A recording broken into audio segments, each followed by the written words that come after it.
Hola Mina. Sosok Lucius hingga saat ini masih penuh dengan tanda tanya, masih menjadi misteri dan sulit untuk ditebak jalan pikirannya. Tapi ketika kita mencari referensi dalam berbagai kepercayaan, ternyata ada satu konsep menarik yang bisa dalam tanda kutip kita samakan dengan sosok Lucius Socrates. Disclaimer, konten ini merupakan pendapat pribadi dan tidak mewakili pandangan atau kepercayaan tertentu. Saya hanya menyatakan bahwa Yuki Tabata mungkin terinspirasi oleh salah satu figur dalam suatu kepercayaan. Namun hal ini tidak dimaksudkan untuk menyindir, menyinggung, atau menyamaratakan status atau makna dari figur tersebut dengan Lucius. Konten ini murni bersifat analisis dan interpretasi pribadi, serta tidak memiliki tujuan untuk merendahkan atau mengganggu keyakinan apapun. Oke, tanpa lama-lama kita langsung masuk saja ke pembahasannya. Let's go!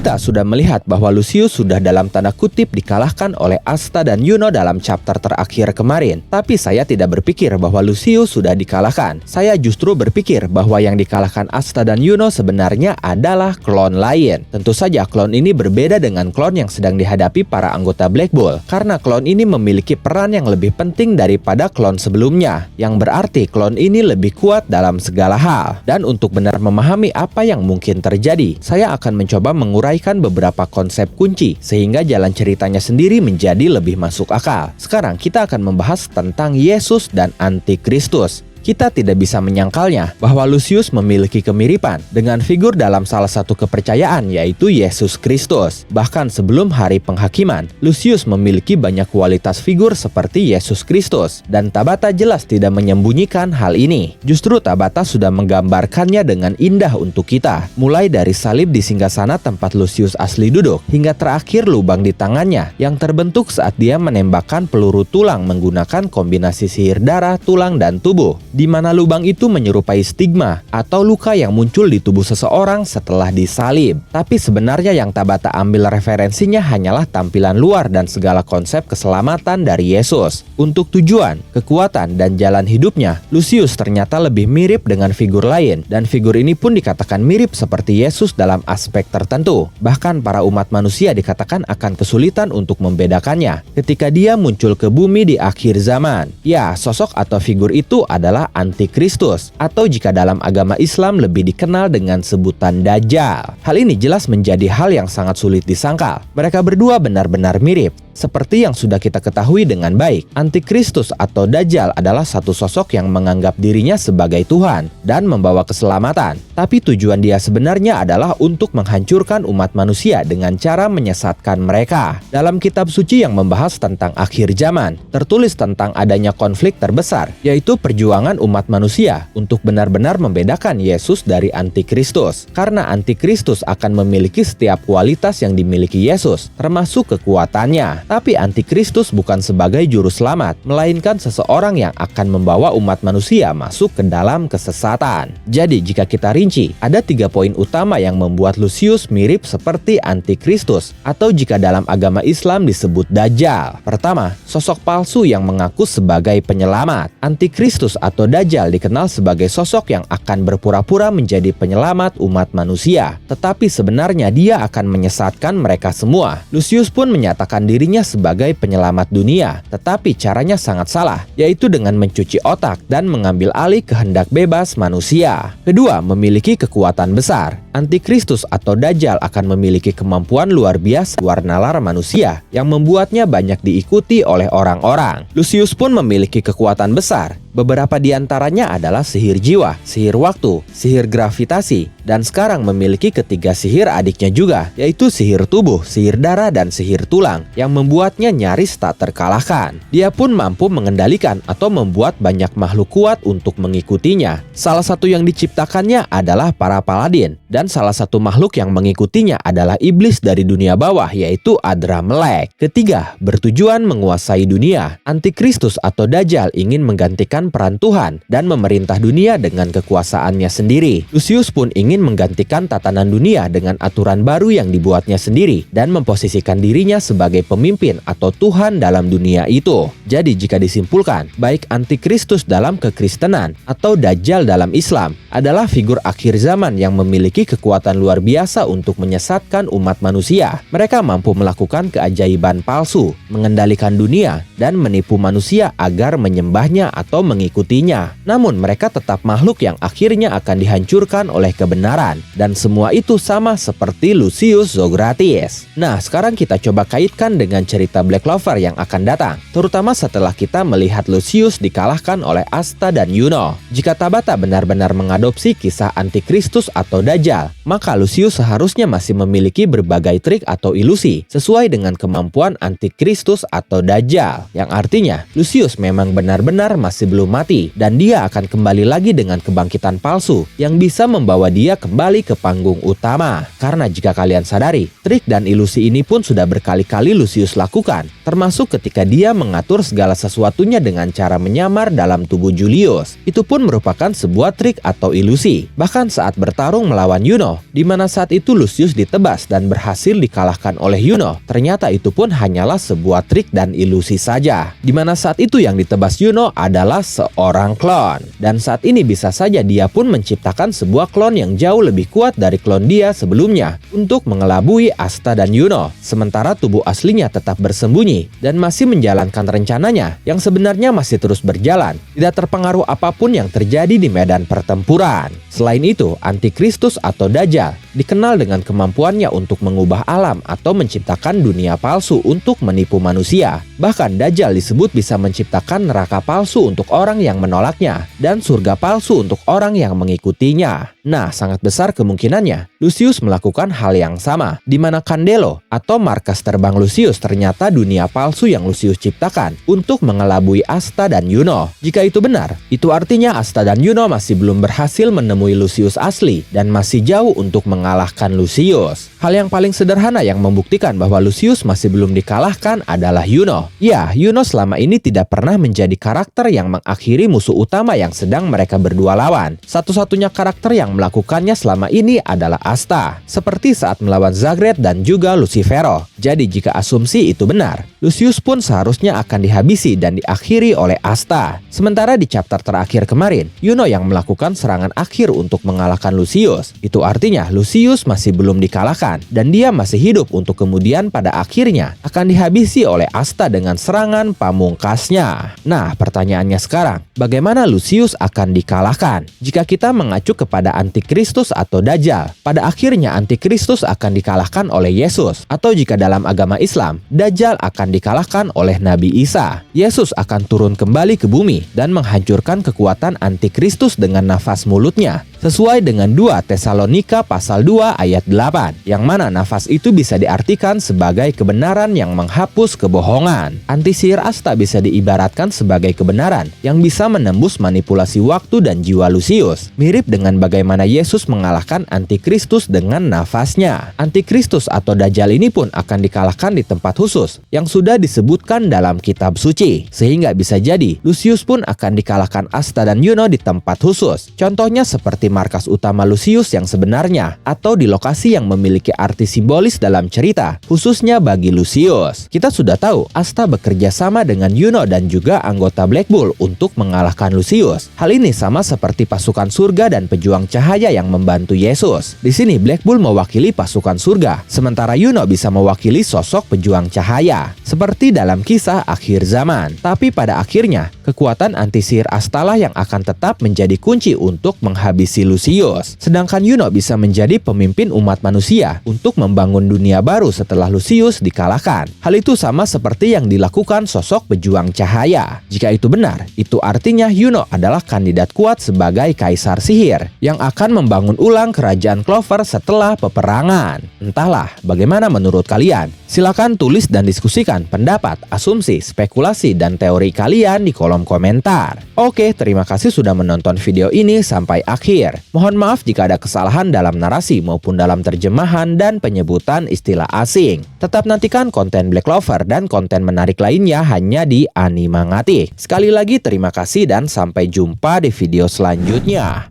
相まがってバイブスを感じて